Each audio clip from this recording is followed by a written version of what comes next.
Hello friends, मैं professor Pramod Pandey एक बार फिर आपका स्वागत करता हूं आपके अपने YouTube channel professor Pramod Pandey में। तो दोस्तों, जैसे कि मैंने आपको बोला था, अब हम इकोनॉमिक की पूरी की पूरी सीरीज लेके आने वाले हैं। तो उसके लिए हम अब पूरी तरह से तैयार है दोस्तों। आज ये हमारा पहला लेक्चर है। पहले लेक्चर में हम बात करेंगे कि ये जो आपका इकोनॉमिक सब्जेक्ट आया है ये कहाँ से आया है, कैसे आया है, इसको लाने का मेन रीजन क्या था, ओरिजिन क्या था, इन सारी चीजों के बारे में। तो दोस्तों चलिए शुरू करते हैं। आप सभी को ये बात पता होगा दोस्तों कि जब कभी भी हम लोग ट्वेल्थ के इकोनॉमिक की बात करते हैं तो उसमें सबसे इंपॉर्टेंट चीज होती है micro economic and macro economic. लेकिन उससे भी इंपॉर्टेंट जो चीज है वो मैं आपको यहाँ पे बता दूं दोस्तों कि माइक्रो इकोनॉमिक मैक्रो इकोनॉमिक ये दोनों जो हैं, इनसे भी पहले हम इकोनॉमिक अपने घर में इस्तेमाल किया करते थे, लेकिन हमको कभी पता नहीं चला। क्योंकि दोस्तों, अगर मैं इकोनॉमिक के लैटिन वर्ड की बात करूं, इकोनॉमिक के ग्रीक वर्ड्स की बात करूं, तो हमें एक चीज बहुत ही क्लियर कट समझ में आती है कि ये जो इकोनॉमिक है ये कहीं बाहर से नहीं आया दोस्तों, ये हमारे घर से आया है।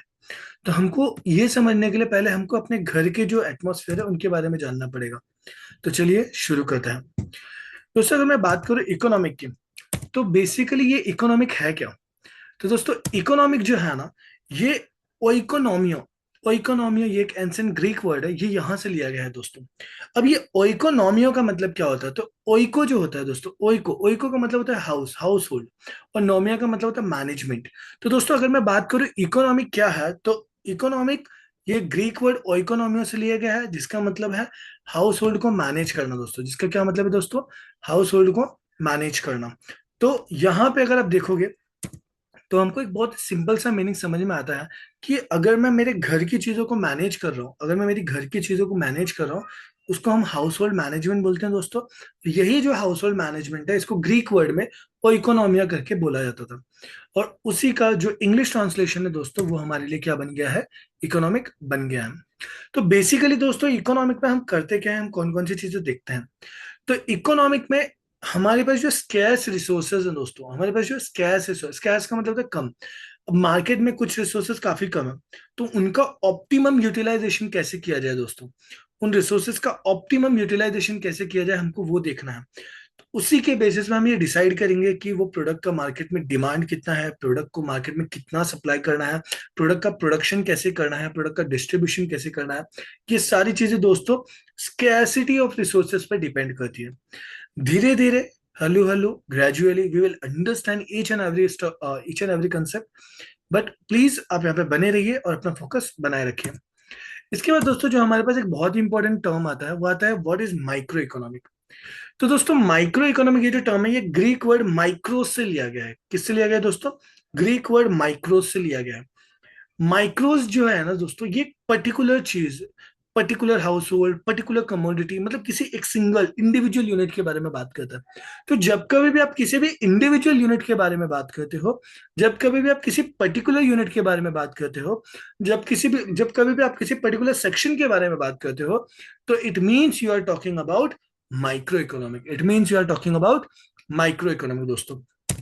तो आपको ये चीज हमेशा याद रखना है कि micro economic is the branch of economic that analyses the decision making of individual unit, the decision making of individual unit such as household, consumers and firms, and how they allocate scarce resources in a specific market। दोस्तों, मैं आपको यही बात बताने की कोशिश कर रहा था कि हम यहाँ पे scarcity ऑफ रिसोर्सेज की बात कर रहे हैं, उसमें भी हम सबसे पहले किसकी बात करेंगे? माइक्रो इकोनॉमिक की बात करेंगे। ये चीज कि हाँ कहाँ पे फोकस करेगा, तो ये चीज फोकस करेगा डिमांड पे, सप्लाई पे, प्राइस डिटर्मिनेशन पे, प्रोडक्शन पे, और कंज्यूमर के बिहेवियर पे। ठीक है दोस्तों। अब अगर मैं आगे आपसे पूछूं कि ये जो माइक्रो इकोनॉमिक है, ये कोर कंसेप्ट है और ये कहाँ कहाँ पे के लिए जरूरी है, तो यहाँ पे आपको एक बात समझ में आना चाहिए कि माइक्रो इकोनॉमिक का जो कोर कंसेप्ट है वो कौन कौन से एरिया में इंपॉर्टेंट रखता है, उसका स्कोप क्या है। तो उसका पहला स्कोप होता है supply and demand in a market. Market में कौन से प्रोडक्ट की डिमांड ज्यादा है, मार्केट में हमको कौन सा प्रोडक्ट सप्लाई करना है, कितना सप्लाई करना है, ये सारी चीजें हमको पता करनी है। तो इसके लिए हमको इंडिविजुअल यूनिट की स्टडी करना पड़ेगा दोस्तों। सेकेंड पॉइंट अगर मैं यहाँ पे बात करूँ, तो कंज्यूमर का बिहेवियर। बहुत बार क्या होता है दोस्तों कि आप प्रोडक्ट तो बहुत अच्छा मैन्युफैक्चर करते हो, आप प्रोडक्ट ने बहुत अच्छा बनाया है आपने, बट प्रॉब्लम ये है कि कंज्यूमर को आपका प्रोडक्ट पसंद ही नहीं आ रहा। क्यों? क्योंकि कंज्यूमर को उस प्रोडक्ट की अभी जरूरत ही नहीं है दोस्तों। तो आपको ये चीज भी अपने दिमाग में रखना पड़ेगा कि आप जो प्रोडक्ट बना रहे हो और आप जिस मार्केट में हो दोस्तों, वो मार्केट आपके प्रोडक्ट के लिए सही है या नहीं है। तो कंज्यूमर बिहेवियर आपके लिए बहुत ही ज्यादा इंपॉर्टेंट रखता है दोस्तों। आफ्टर दैट जो आपको थर्ड पॉइंट देखना है वो ये देखना है कि आपका प्रोडक्शन कॉस्ट कितना है। सपोज टू बी आप एक ऐसे मार्केट में हो, जैसे कि अगर मैं अमेजोन की बात करूं, अमेजोन में 80% प्रोडक्ट दोस्तों ऐसे मार्केट में है जहां पे उनका प्रॉफिट मार्जिन काफी कम होता है, क्योंकि वो 1000 के नीचे के रेंज में सेल करते हैं। तो वो 1000 के नीचे के रेंज में सेल करते हैं तो कमीशन देने के बाद उनका जो प्रॉफिट मार्जिन होता है वो हार्डली 10 to 20 रुपीज होता है पर प्रोडक्ट। तो उसमें दोस्तों आप बहुत भी ज्यादा मेहनत कर लोगे तो भी आपको उतना ज्यादा प्रॉफिट मार्जिन मिलने वाला नहीं है। तो आपको इस चीज पे फोकस करना पड़ेगा कि आप जिस प्रोडक्ट को लॉन्च करने वाले हो मार्केट में, उसका प्रोडक्शन कॉस्ट कितना आ रहा है और वो आपको कितना ज्यादा प्रॉफिट अर्न करके दे सकता है। और दोस्तों प्रोडक्शन कॉस्ट आप हमेशा तभी लगा सकते हो अंदाजा जब आपको इंडिविजुअल कॉस्ट और एवरेज कॉस्ट के बारे में अच्छे से पता होगा। अगर आप सोचोगे कि आप टोटल कॉस्ट पहले फाइंड आउट कर लो तो दोस्तों विदाउट इंडिविजुअल कॉस्ट के आपको टोटल कॉस्ट कभी भी मिलने वाला नहीं है। और दोस्तों ये बात आप हमेशा याद रखना कि अगर आप प्रॉफिट की बात करोगे तो प्रॉफिट हमेशा आपके प्रोडक्शन कॉस्ट पे प्लस कंज्यूमर बिहेवियर पे डिपेंड करता है दोस्तों। आपका प्रोडक्ट महंगा है, बहुत महंगा है, लेकिन कंज्यूमर को पसंद आ रहा है तो कंज्यूमर इजीली उसको बाय कर लेगा। लेकिन आपका प्रोडक्ट बहुत ही चीप है और कंज्यूमर को पसंद भी नहीं आ रहा है तो कभी भी कंज्यूमर बाय करने के लिए उसको तैयार नहीं होगा दोस्तों। उसके बाद आपको मार्केट स्ट्रक्चर देखना है। जी हाँ दोस्तों, मैं आपको वही बता रहा था कि आप किस प्रकार के मार्केट में हो और आप जिस मार्केट में हो क्या ये मार्केट आपके प्रोडक्ट को सपोर्ट करता है। मतलब दोस्तों अगर मैं, लेट्स टेक एग्जांपल, मैं अगर चर्चगेट में खड़े होकर स्कर्ट का बिजनेस कर रहा हूँ या फिर एक फैशन क्लोथ्स का बिजनेस कर रहा हूँ जो मार्केट में ट्रेंडिंग चल रहा है, देन क्वाइट ऑब्वियस है दोस्तों वो चलेगा। बट अगर मैं पालघर में जाके स्कर्ट का बिजनेस करूंगा या फिर ट्रेंडिंग क्लोथ्स का बिजनेस करूंगा, देन उसके चलने के चांसेस काफी कम है। क्यों दोस्तों? क्योंकि वहां के जो लोग हैं, वहां की जो सभ्यता है, वहां की जो मेंटेलिटी है लोगों को, वो उस प्रोडक्ट को लेके थोड़ी सी नेगेटिव रहेगी दोस्तों। तो आपको ये चीज समझनी पड़ेगी कि आप जो बिजनेस करने बैठे हो दोस्तों, वो बिजनेस का एटमॉस्फेयर भी आपके बिजनेस को सपोर्ट करने वाला होगा। अगर आप पॉजिटिव एटमॉस्फेयर में जाके बिजनेस करोगे दोस्तों तो आपका बिजनेस बहुत ही ज्यादा फ्रूटफुल होगा। और वहीं अगर आप थोड़ा सा आउटसाइड जाके बिजनेस करोगे दोस्तों तो आपको वो रिजल्ट नहीं मिल पाएगा जिस रिजल्ट के लिए आप अपना बिजनेस स्टार्ट किए हो दोस्तों। कोर कंसेप्ट में अगर मैं बात करूं तो एक सबसे इंपॉर्टेंट बात होती है अपॉर्चुनिटी कॉस्ट की। लेट्स टेक एग्जांपल, अगर मेरे पास 1 लाख रुपए है और मैंने वो 1 लाख रुपए बिजनेस में डाला और बिजनेस स्टार्ट किया, तो दोस्तों इट्स क्वाइट ऑब्वियस कि वो 1 लाख रुपए अगर मैं एफडी कर देता, बिजनेस में डालने की जगह पे अगर मैं एफडी कर देता तो मुझे साल का नहीं बल्कि 7 से 8 हजार रुपए एज अ इंटरेस्ट मिल सकता था। लेकिन मैंने वो एफडी ना करके मैंने वो बिजनेस में डाला है। Now there might be chances वो पैसा मेरा बढ़ भी सकता है, वो पैसा मेरा कम भी हो सकता है और पैसा मेरा डूब भी सकता है। क्यों दोस्तों? क्योंकि मैंने एक जगह जो मेरे पास एक अपॉर्चुनिटी थी एफडी में डालने की, मैंने उसमें ना डाल के मैंने वो पैसा दूसरी जगह यूज किया। मतलब एक मनी जो एक जगह पे यूज हो सकती थी मैंने उसको वहां पे यूज ना करके दूसरी जगह पे यूज किया। तो वो जो फर्स्ट अपॉर्चुनिटी है, मतलब वो जो एफडी वाली अपॉर्चुनिटी है, उसका जो कॉस्ट है, मतलब वो 7 हजार या 8 हजार रुपए जो मेरे को मिल सकता था, वो मेरे लिए क्या हो गया दोस्तों? अपॉर्चुनिटी कॉस्ट हो गया। वो मेरे लिए क्या हो गया दोस्तों? Opportunity cost. जरा भी टेंशन मत लो, अगर आपको समझा नहीं है तो ये सारी चीजें दोस्तों इन डिटेल में आपको पढ़ाने वाला हूँ। अभी तो हम बस ये देख रहे हैं कि हमको माइक्रो इकोनॉमिक में क्या क्या पढ़ना है। लोड नहीं लेना, मैं हूं यहाँ पे, सारी चीजें अच्छे से समझाऊंगा, इन डिटेल समझाऊंगा। ठीक है, चलो आगे बढ़ते हैं। तो आगे दोस्तों अगर मैं आपसे बात करूं तो मुझे ये भी जानना है कि माइक्रो इकोनॉमिक हमारे इकोनॉमिक में क्यों है और ये हमको कैसे इम्पैक्ट करेगा। तो दोस्तों मैंने आपको जब ये टॉपिक स्टार्ट किया था उसके पहले मैंने आपको बोला था कि हमको इकोनॉमिक को दो पार्ट में क्लासिफाई करना है, एक माइक्रो, दूसरा मैक्रो। माइक्रो में हम क्या पढ़ेंगे दोस्तों? माइक्रो में हम पढ़ेंगे every individual unit, every particular unit, मतलब हर एक सिंगल कमोडिटी के बारे में हम पढ़ेंगे। वहीं पे दोस्तों अगर मैं मैक्रो की बात करूं, मैक्रो में हम एग्रीगेट यूनिट की बात करेंगे, हम टोटल में बात करेंगे दोस्तों। अभी मैं बात कर रहा हूँ माइक्रो इकोनॉमिक की। तो माइक्रो इकोनॉमिक में हमको क्या क्या करना है वो मैंने आपको बता दिया। अभी क्यों जरूरी है वो देख लो। Because it help explain every economic decision such as why coffee prices increases and why coffee prices decreases, हमको कब लेना चाहिए कब नहीं लेना चाहिए, कैसे डिमांड इसको इम्पैक्ट करेगा, कैसे उसका सप्लाई बढ़ने पे उसके ऊपर उसके प्राइस डिटर्मिनेशन पे क्या इम्पैक्ट आएंगे। ये सारी चीजें जो है दोस्तों वो कौन डिसाइड करता है? ये माइक्रो इकोनॉमिक ही डिसाइड करता है। It aids businesses in setting prices and production levels to maximize their profit दोस्तों। It provides tools for analyzing market inefficiencies and the impact of government regulations. Apart from this दोस्तों, हमारे पास अगर मैं बात करूँ scope of micro economics, कि micro economics कहाँ कहाँ पे फैला हुआ है, माइक्रो इकोनॉमिक में कौन कौन सी चीजें आती है दोस्तों, हमको अगर ये सारी चीजें देखनी पड़ी तो ये पूरा का पूरा चार्ट हमारे पास अवेलेबल है दोस्तों। इसको हम धीरे धीरे करके एक एक करके दोस्तों समझेंगे और समझने की कोशिश करेंगे। दोस्तों मैं आपको वापस से बोल रहा हूँ, ये सारी चीजें बेसिक लेवल पे हम कर लेंगे, आप बस यहाँ पे थोड़ा सा फोकस बनाए रखो। If anyone having any doubt in this entire concept, feel free to drop me message, और आप मुझे कनेक्ट भी कर सकते हैं दोस्तों मेरे टेलीग्राम चैनल पे, मेरे इंस्टा चैनल पे, कहीं पे भी कनेक्ट करके आप अपने डाउट्स मुझसे पूछ सकते हैं दोस्तों। आपके डाउट्स इमीडिएट रिजॉल्व किए जाएंगे दोस्तों, इस बात की मैं आपको अश्योरिटी देता हूँ। यहाँ पे दोस्तों अगर मैं बात करूँ स्कोप ऑफ माइक्रो इकोनॉमिक, तो स्कोप ऑफ माइक्रो इकोनॉमिक में हमको तीन पार्ट देखना है दोस्तों। पहला है प्रोडक्ट प्राइसिंग, दूसरा है फैक्टर प्राइसिंग, तीसरा है दोस्तों इकोनॉमिक वेलफेयर। अब दोस्तों अगर मैं प्रोडक्ट प्राइसिंग की बात करूँ तो उसमें सबसे पहले आता है डिमांड, फिर आता है सप्लाई। अब दोस्तों डिमांड का मतलब क्या होता है? डिमांड का मतलब होता है कि मार्केट में आपके प्रोडक्ट को लेके लोगों की क्या धारणा है, लोग क्या सोचते हैं आपको प्रोडक्ट को लेके, और लोग कितना ज्यादा इंटरेस्टेड हैं आपकी प्रोडक्ट के अंदर। लेट्स टेक एग्जांपल, मैं एक सेलफोन बेच रहा हूँ और वो सेलफोन जो है वो मेरे मार्केट में लोगों को बहुत पसंद आ रहा है। तो अगर दोस्तों मार्केट में मेरे प्रोडक्ट लोगों को बहुत ही ज्यादा पसंद आ रहे हैं, देन क्वाइट ऑब्वियस उसकी डिमांड अपने आप बढ़ेगी। बहुत बार इमीडिएट वे में बढ़ जाती है दोस्तों, और बहुत बार धीरे धीरे माउथ पब्लिसिटी के हिसाब से बढ़ती है। अब यहाँ पे आपको एक बात याद रखनी है, जिस हिसाब से प्रोडक्ट की डिमांड मार्केट में बढ़ती है दोस्तों, उसी हिसाब से बीइंग अ प्रोड्यूसर आपको मार्केट में उसकी सप्लाई भी करनी रहती है। लेट्स टेक एग्जांपल, अगर मैं आपको बात करूं कि मेरे सेलफोन की डिमांड मार्केट में बहुत ज्यादा है, लेकिन मैं उतनी ज्यादा मार्केट में सप्लाई नहीं कर पा रहा हूं, तो ऐसे सिनारियो में दोस्तों क्या होगा, बहुत सारे जो कस्टमर हैं मेरे, बहुत सारे जो कंज्यूमर बन सकते हैं मेरे, वो धीरे धीरे दूसरे प्रोडक्ट की तरफ शिफ्ट हो जाएंगे। क्योंकि दोस्तों opportunity knocks only one time. अगर मार्केट में आज आपके प्रोडक्ट की डिमांड है, सो इट्स योर ड्यूटी कि उस डिमांड को आप फुलफिल करो और नया प्रोडक्ट मार्केट में लॉन्च करो, ताकि आपके प्रोडक्ट की डिमांड हमेशा बनी रहे। अगर दोस्तों आप ऐसा नहीं करते हो, तो इसका मतलब दोस्तों आप कहीं ना कहीं अपनी खुद की अपॉर्चुनिटी को लॉस कर रहे हो।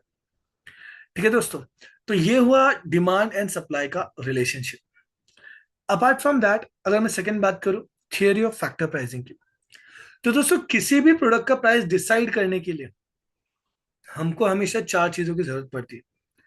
Now you should understand one concept. अगर कल को मुझे एक क्लासेस खोलना हुआ, तो मैं, let's take example, Borivali station के बाहर खड़े होकर चिल्लाऊं, ए भाई classes classes classes classes classes classes, 5,000 2 subject, 5,000 2 subject, 5,000 2 subject, तो मेरा कोई बच्चा आएगा क्या दोस्तों? क्वाइट ऑब्वियस नहीं आएगा। नहीं आएगा ना दोस्तों, क्यों आएगा मेरे पास? मैं रोड पे खड़े होकर अगर ऐसे चिल्लाऊंगा तो कोई भी बच्चे मेरे पास पढ़ने नहीं आएगा। So for opening a classes I need one premises, and if I am taking any premises, then but obvious या तो मैं उसको लीज पे लूंगा, या तो मैं उसको रेंट पे लूंगा, या तो मैं उसको खरीदूंगा। तो इनिशियल स्टेज पे कोई खरीदने नहीं आता दोस्तों। तो इनिशियल स्टेज पे लोग क्या करते हैं, प्रीमाइसेस को रेंट पे लेते हैं। तो आपका फैक्टर ऑफ प्रोडक्शन में जो सबसे पहला कॉस्ट आता है दोस्तों, वो क्या आता है? रेंट आता है दोस्तों। तो इट क्वाइट ऑब्वियस, अगर मैंने अपना प्रीमाइसेस एक रेंट पे लिया है दोस्तों, तो उसमें मैं कुछ ना कुछ लोगों को हायर करूंगा काम करने के लिए। समझ रहा है कि नहीं समझ रहा है आपको? मुझे टीचर्स हायर करने पड़ेंगे, मुझे साफ सफाई करने वाले हायर करने पड़ेंगे, मुझे रिसेप्शनिस्ट हायर करना पड़ेगा। तो उन सबको मैं क्या देता हूँ दोस्तों? उन सबको मैं देता हूँ सैलरी, वेजेस, ये सारी चीजें। तो इसके लिए जो आपका second important cost of production होगा दोस्तों, वो क्या होगा? सैलरी या वेजेस। अब दोस्तों जब मैं बिजनेस स्टार्ट करता हूं, तो बहुत बार ऐसा होता है कि जो ओनर होता है दोस्तों, उसके पास फंड्स नहीं होते। Being owner, if I am not having that much fund with me, then मैं क्या करूंगा दोस्तों? मैं मेरा बिजनेस रन करने के लिए, मैं मेरा बिजनेस अच्छे से चलाने के लिए, मैं बैंक से जाके लोन लूंगा दोस्तों। और अगर मैं बैंक से लोन ले रहा हूं दोस्तों, तो मुझे उस लोन के ऊपर इंटरेस्ट पे करना पड़ेगा। So that's why the third important component is interest. Now the last but not list, अगर मैं धंधा करने बैठा हूं दोस्तों, देन क्वाइट ऑब्वियस कि मुझे प्रॉफिट तो चाहिए रहेगा, क्योंकि मैं ट्रस्ट में, तो ट्रस्ट का काम करने तो बैठा नहीं हूं। मैं यहाँ पे डोनेशन के लिए तो बैठा नहीं हूँ, मैं यहाँ पे चैरिटी के लिए तो बैठा नहीं हूँ। देन क्वाइट ऑब्वियस, अगर कोई भी बंदा क्लासेस कर रहा है, कोई भी बंदा क्लासेस ओपन कर रहा है, कोई भी बंदा बिजनेस कर रहा है, तो वो अपना प्रॉफिट का भी हिस्सा हमेशा अपने प्राइस में लगाता है। तो इसके लिए दोस्तों, जब कभी भी किसी भी प्रोडक्ट के प्राइस डिसाइड होता है ना दोस्तों, तो ये चार चीजों को हमेशा ध्यान में रखा जाता है। पहली होती है रेंट, दूसरी होती है वेजेस, तीसरी होती है इंटरेस्ट, चौथा होता है प्रॉफिट। यू शुड अंडरस्टैंड दोस्तों कि ये चार चीज जो है, ये चारों के चारों चीज बहुत ही क्रूशियल पार्ट है आपके प्रोडक्ट के प्राइसिंग का। और यही रीजन है कि इनको आपको बोला जाता है factor pricing. Apart from this दोस्तों, अगर मैं बात करूं इकोनॉमिक वेलफेयर की, तो इकोनॉमिक वेलफेयर में आपको तीन कंसेप्ट पढ़ने हैं। एफिशिएंसी इन प्रोडक्शन, कि मार्केट में डिमांड आने की वजह से आप कितना ज्यादा अच्छा प्रोडक्शन कर पाते हो, ताकि आप टाइम टू टाइम उस डिमांड को फुलफिल कर सको। Second one is efficiency of consumption. Consumption दोस्तों हमेशा सप्लाई का टारगेट होता है, सप्लायर का टारगेट होता है कि जो मैं प्रोडक्ट मार्केट में दे रहा हूं वो इजिली मार्केट में मूव आउट हो, इजिली लोग खरीदे उसको, इजिली लोग कंज्यूम करें। And third one is overall economic efficiency दोस्तों। ओवरऑल इकोनॉमिक एफिशिएंसी की मैं बात करूं, तो आपका जो बिजनेस है उससे इकोनॉमिक को, उससे सोसाइटी को क्या फायदा हो रहा है, और आपकी वजह से सोसाइटी में कौन सा कंट्रीब्यूशन जा रहा है दोस्तों, आपको वो देखना पड़ेगा। तो इन सारी चीजों को इन डिटेल देख लेते हैं दोस्तों धीरे धीरे। पहले मैं बात करूंगा थियोरी ऑफ प्रोडक्ट प्राइसिंग की। तो उसका यहाँ पे दोस्तों थियोरी दिया हुआ है, आप पढ़ सकते हैं। दूसरी अगर मैं बात करूंगा थियोरी ऑफ फैक्टर प्राइसिंग की, उसकी भी दोस्तों थियोरी यहाँ पे दी गई है। उसके बाद है आपके पास थियोरी ऑफ इकोनॉमिक वेलफेयर, और उसकी भी थियोरी यहाँ पे आपको दे दी गई है। थियोरी ऑफ इकोनॉमिक वेलफेयर में एक बार आपके लिए पढ़ देता हूँ। This theory studies how economic activities affect societies wellbeing दोस्तों। It focuses on fair distribution of resources and maximum social benefit. Government uses taxes and subsidies to improve welfare. Goal is maximum happiness of for maximum people. ज्यादा से ज्यादा लोग आपसे खुश हो, ज्यादा से ज्यादा लोग आपके प्रोडक्ट से खुश रहे। जितने ज्यादा लोग को आप खुश कर पाओगे मार्केट में, उतनी ही ज्यादा आपके प्रोडक्ट की मार्केट में चलने की जो पॉसिबिलिटी है वो बनी रहेगी। अपार्ट फ्रॉम दैट दोस्तों, जो एक नेक्स्ट कंसेप्ट मुझे आपको देखना है वो है फीचर्स ऑफ माइक्रो इकोनॉमिक। अगर मैं फीचर्स ऑफ माइक्रो इकोनॉमिक की बात करूं दोस्तों, तो काफी सिंपल है। आपको सिर्फ ये आंसर याद करते टाइम एक चीज अपने दिमाग में बिठाए रखना है कि बॉस, हम हमेशा इंडिविजुअल और पर्टिकुलर यूनिट्स की ही बात करने वाले हैं। So let's start here. First point is study of individual units. Study of individual units में आप क्या करोगे दोस्तों? Micro economic studies the behaviour of individual consumer, individual person, individual firms and individual market. Moral of the story दोस्तों, individual पे आपको ध्यान देना है, पर्टिकुलर पे आपको ध्यान देना है दोस्तों। After that the second point we have is price theory. Price theory क्यों दोस्तों? क्योंकि माइक्रो इकोनॉमिक में आप जब कभी भी प्राइस डिसाइड करते हो तो इंडिविजुअल गुड्स एंड सर्विसेज के हिसाब से प्राइस डिसाइड करते हो, with the help of demand and supply of that goods and services दोस्तों। After that the third one is partial equilibrium. Partial equilibrium का मतलब क्या होता है दोस्तों? कि आप जिस एरिया में काम कर रहे हो, मतलब आप जिस यूनिट का काम कर रहे हो, आपको सिर्फ उसी यूनिट पे फोकस करना है, और आपको ये अजम्पशन लेना है कि rest other units remain constant. मतलब बाकी की किसी भी यूनिट से आपको कुछ लेना देना नहीं है। आपका फोकस जिस एरिया पे है, आपका फोकस जिस प्रोडक्ट पे है, आप जिस प्रोडक्ट को मैन्युफैक्चर कर रहे हैं, आपको सिर्फ और सिर्फ उसी प्रोडक्ट के बारे में सोचना है, सिर्फ और सिर्फ उसी प्रोडक्ट के ऊपर मेहनत करना है, सिर्फ और सिर्फ उसी प्रोडक्ट के बारे में ध्यान देना है। Rest everything remains constant, rest everything remains constant. The next one is based on certain assumption. Micro economic क्या अजम्पशन लेता है मालूम है दोस्तों? माइक्रो इकोनॉमिक हमेशा ये अजम्पशन लेता है कि जो सामने वाला कंज्यूमर है, जो सामने वाला प्रोड्यूसर है, जो सामने वाला पर्सन है, वो हमेशा रैशनल बिहेवियर रखेगा। और जिस मार्केट में हम रह रहे हैं दोस्तों, वो मार्केट हमेशा परफेक्ट कंपटीशन वाला मार्केट है।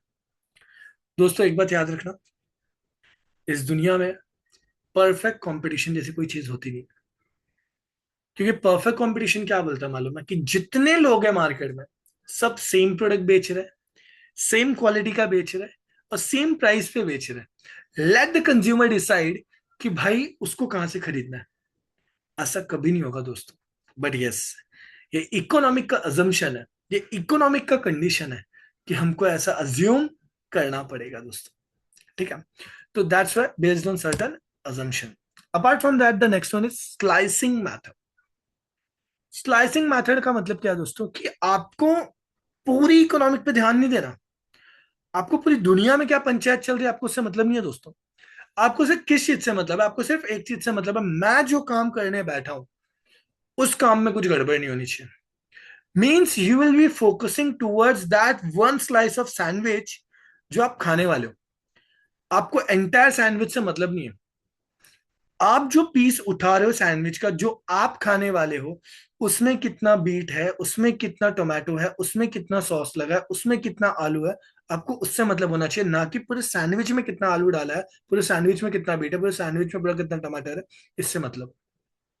It means in slicing method, in slicing method, small part of economic, we are focusing towards small part of economic instead of whole economic।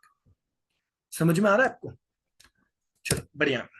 Next है अपना यूज ऑफ मार्जिनलिज्म प्रिंसिपल। मार्जिनलिज्म प्रिंसिपल का मतलब होता है something extra, the unit which you consume last, in that last unit what you gain extra. For example, आपने 4 unit consume की थी, आपके सेटिस्फेक्शन का लेवल था 90, आपने जैसे ही 5वां यूनिट कंज्यूम किया आपके सेटिस्फेक्शन का लेवल हो गया 95। So that five extra satisfaction level will be part of your microeconomic. It means whatever extra we are getting from the one last unit will be part of my microeconomic। इसका मतलब क्या होगा दोस्तों, कि आप मार्जिनलिज्म principal का use कर रहे हो, जो भी लास्ट यूनिट आ रहा है या फिर जो भी फर्स्ट यूनिट आया था, आप उनके बेसिस पे कैलकुलेशन कर रहे हो। और ये बात हमेशा याद रखना दोस्तों, मार्जिन का मतलब होता है समथिंग है ना एक्स्ट्रा, जो आप एक्स्ट्रा यूनिट ले रहे हो, जो आप लास्ट यूनिट ले रहे हो, उससे आपको कितना कंजम्पशन मिल रहा है, उससे आपको कितना सेटिस्फेक्शन मिल रहा है, ये सारी चीजें। नेक्स्ट आते हैं दोस्तों एनालिसिस ऑफ मार्केट स्ट्रक्चर। आप कौन से मार्केट में हो, आप क्या बिजनेस कर रहे हो, और वहां से आपको कितना रिटर्न आ सकता है दोस्तों। These are the main concept where you should focus. अगर आपका फोकस यहाँ पे है तो आप बहुत ही जल्दी ग्रो कर जाओगे बिजनेस में। अदरवाइज दोस्तों यू हैव टू सफर, क्योंकि ये जो चीजें ये बहुत ही ज्यादा मैटर करती हैं।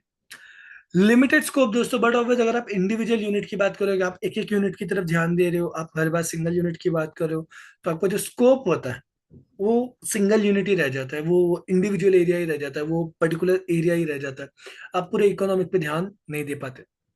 तो इट्स क्वाइट ऑब्वियस कि अगर आप किसी भी माइक्रो इकोनॉमिक के कंसेप्ट को पढ़ोगे तो आपका जो स्कोप होगा दोस्तों वो हमेशा लिमिटेड ही होगा, वो कभी भी वाइडर बन नहीं सकता। क्यों नहीं बन सकता दोस्तों, क्योंकि आपने स्टार्टिंग से ही फोकस एक छोटे से यूनिट पे रखा है। अपार्ट फ्रॉम दिस दोस्तों, एक नेक्स्ट आंसर हम जो करेंगे वो है इंपॉर्टेंस ऑफ माइक्रो इकोनॉमिक। चलिए देखते हैं और कोशिश करते हैं इस आंसर को अच्छे से समझने की। तो दोस्तों अगर मैं बात करूं तो सबसे पहला जो ये इकोनॉमिक है, ये हमारे लिए क्यों इंपॉर्टेंट है, तो प्राइस डिटर्मिनेशन के लिए। और ये चीज मैंने आपको बहुत ही पहले समझाई है जब ये लेक्चर की स्टार्टिंग किया था दोस्तों, कि आपका जो डिमांड और सप्लाई है ये डिटरमाइन करता है कि कौन से प्रोडक्ट की प्राइस कितनी होनी चाहिए। जो भी आपका मार्केट डिमांड है, जो भी आपका मार्केट में सप्लाई है, उनके इंटरसेक्शन जो पॉइंट होते हैं दोस्तों, वहां पे आपका प्राइस डिसाइड होता है। The next one is free market economy. Entry and exit in a market should be free, क्योंकि यही तो आपका पहला अजम्पशन था कि आप परफेक्ट कंपटीशन वाले मार्केट में बिजनेस कर रहे हो। मतलब कभी भी कोई भी आ सकता है और कभी भी कोई भी वहां से जा सकता है दोस्तों। तो आपको ये बात याद रखनी है, अगर आप परफेक्ट कंपटीशन मार्केट में हो तो फ्री एंट्री और फ्री एग्जिट लगा रहेगा। Next one is foreign trade. जब कभी भी आप किसी इंडिविजुअल यूनिट की बात करते हो ना दोस्तों, तो आप उसका स्टार्टिंग टू एंड पूरा कवर करते हो। तो उससे क्या होता है कि अगर फ्यूचर में आपको फॉरेन में इंपोर्ट एक्सपोर्ट करना है, इंटरनेशनल ट्रेड करना है, गुड्स एक्सचेंज करना है फॉरेन प्रोडक्ट के साथ में, तो आप इजीली कर सकते हो। क्यों? क्योंकि आपको आपके प्रोडक्ट के बारे में फ्रॉम स्टार्ट टू एंड सब पता है दोस्तों। Next one is economic model building. It provides tools and models to analyze economic behavior and predict the market outcome. ये बताता है आपके प्रोडक्ट का, आपके बिजनेस का स्ट्रक्चर क्या है, आपके प्रोडक्ट की क्वालिटी क्या है, और वो मार्केट में कैसे सर्वाइव करने वाला है। ठीक है, तो ये आपका इकोनॉमिक मॉडल बिल्डिंग का हो गया। नेक्स्ट हो गया बिजनेस डिसीजन। यस दोस्तों, क्वाइट ऑब्वियस है, हर एक इंडिविजुअल प्रोडक्ट, हर एक छोटा छोटा प्रोडक्ट बहुत सारे छोटे मोटे डिसीजंस को मिला के बनता है। तो अगर आप अपने प्रोडक्ट को बहुत ही बारीकी से जानते हो, अगर आप अपने प्रोडक्ट के बारे में सब कुछ जानते हो दोस्तों, तो क्वाइट ऑब्वियस है वो आपके बिजनेस को रन करने में और आपके बिजनेस को ग्रोथ दिलाने में आपकी बहुत ही ज्यादा मदद करने वाला है।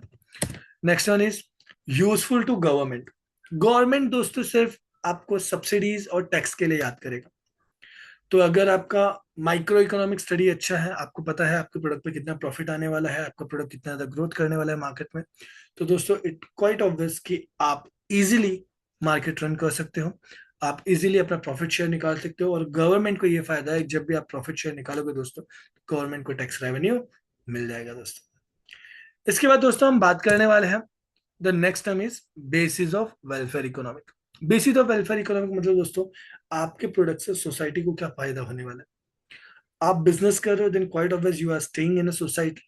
तो आपके प्रोडक्ट से आपके बिजनेस को सोसाइटी में क्या फायदा होगा, सोसाइटी को आप किस तरीके से कंट्रीब्यूट करने वाले हो, आपको ये चीज समझना पड़ेगा दोस्तों। ठीक है, तो ये जो आज हमने पढ़ा दोस्तों, ये हमने माइक्रो इकोनॉमिक की बात की। माइक्रो इकोनॉमिक का हमने मीनिंग देखा दोस्तों, माइक्रो इकोनॉमिक का हमने एरिया देखा, स्कोप देखा। उसके बाद दोस्तों हमने ये भी देखा कि इम्पोर्टेंस क्या है और ये कहाँ कहाँ पे यूज होने वाला है दोस्तों। तो आज के सेशन में हम सिर्फ और सिर्फ माइक्रो इकोनॉमिक के 3 आंसर खत्म करेंगे, features, scope, importance with meaning of micro economic. तो दोस्तों अगर वीडियो अच्छा लगा तो please like, subscribe and share कर देना, और आपके जितने भी दोस्त हैं 12th स्टैंडर्ड में, उनको प्लीज ये वीडियो शेयर कर देना। And I am promising you दोस्तों, आपका पूरा का पूरा इकोनॉमिक मैं ऑनलाइन यहीं पे पढ़ा के खत्म कर दूंगा दोस्तों। और आपको ये जितने भी नोट्स हैं, जितने भी पीपीटीज वगैरह हैं, ये सब आपको मिल जाएंगे ऑन अ राइट टाइम। तो दोस्तों लाइक सब्सक्राइब कर लीजिएगा, शेयर कर दीजिएगा, बिकॉज शेयरिंग इज केयरिंग दोस्तों। थैंक यू सो मच, मिलते हैं नेक्स्ट लेक्चर में। जय हिंद, जय भारत।